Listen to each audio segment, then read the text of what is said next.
Hello again and welcome back. In this lesson, we will go over classes and objects. Classes and objects are at the heart of object-oriented programming. Let's try to understand what are objects. Object-oriented programming is a way to model the real world into computer programs. To understand objects, take a look around you and see what all things are there. Maybe you see a chair, a table, a book, a bottle, a cell phone, a car, a cat, etc. Each one of these is an object. So, we can define an object as an entity having a specific identity, specific characteristics, and specific behavior. Let's take the example of bottle and try to understand this definition. The bottle may be made up of glass or plastic. The bottle may be filled or empty. The bottle will have some color. So these are some of the characteristics of the bottle. Now let's see how we can use the bottle. So I can fill the bottle with water or juice, or for that matter any other liquid. I can also drink from the bottle. I can open and close the cap of the bottle. So these are some of the behaviors of the bottle. The bottle belongs to someone. It may be your bottle, or your friend's bottle, or your parents' bottle. This gives the bottle an identity. This identity helps to identify the bottle even if the characteristics of two bottles are same. When you represent an object in your program, variables are used to represent the characteristics of the object, and functions are used to represent the behavior. The state of the object is represented through the value of its characteristics. In our bottle example, whether the bottle is full or empty or partially filled can be determined by the value of its characteristics. Now let's take a look at classes. A class is a blueprint that represents a set of objects that share common characteristics and behavior. Let's try to understand this definition with the example of a house. An architect will have the blueprints for a house. Those blueprints will be plans that explain exactly what properties the house will have and how they are all laid out. However, it is just the blueprint. You can't live in it. Builders will look at the blueprints and use those blueprints to make a physical house. They can use the same blueprint to make as many houses as they want. Each house will have the same layout and properties. Each house can accommodate its own families.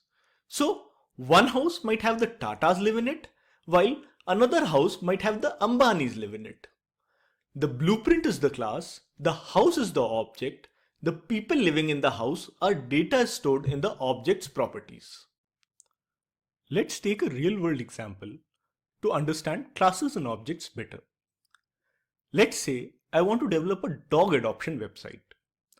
In order to build this website, I need to model dogs, a real-world entity, into my software. Let's focus on how we can represent a dog using classes and objects for our dog adoption website. Here we have pictures of 3 different dogs. Take a moment to figure out the differences between these dogs. Feel free to pause the video and take 2 minutes to list down the differences. Let's list down the differences. Each dog is of a different breed. They have different colors. Their age looks to be different. Maybe some are male, some are female. They might have different owners as well. So, breed, color, age, gender, owners, these might be some of the things that are different for these dogs. If I say these differences are also some of the common characteristics shared by the dogs, wouldn't you agree with me? If I have to describe a dog, I will use these characteristics like breed, color, age, gender, owner. So these characteristics can form the data members for dog classes. Again, take a moment and list down the common behavior of these dogs. Feel free to pause the video for a minute. Okay, so let's see some of the behaviors of dogs. Dogs sleep, they eat, they sit, they run, they bark. These common behaviors can be the functions or methods of dog class. So far, we have a dog class, its characteristics, which are the data members, its behaviors, which are the methods. Now, for different values of data members, you will get different dog objects. Since the data elements of an object can vary, each object of the same type may have different data but will have the same functionality as defined in the methods. So, the first dog can be a female white American Eskimo who is 6 years old and is Krish's pet. The second dog can be a male black French Bulldog who is 4 years old and is Avni's pet.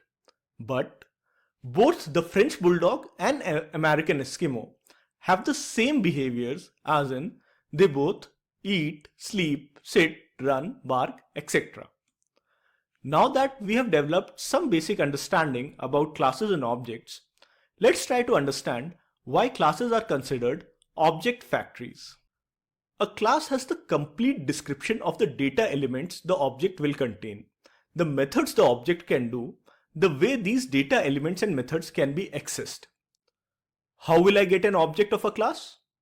To get an object, I tell the class that I want a new object of this type. Given the values of the characteristics, a class knows how to create an object of itself. It will check if all the characteristics required to create the object have been specified. All characteristics are valid. Then it will go ahead and create an object of the class, setting its initial state to the value of the characteristics specified. This is similar to what happens in a factory. Consider a car factory. There will be one design of a car based on which many cars of different colors will be manufactured. If you compare this with our previous example, based on one dog class, many dogs of different breed, color, gender, etc. can be created as objects. That is why we say that class is an object factory. Objects of a class are also referred as instances of the class, as they represent the class with a specific state.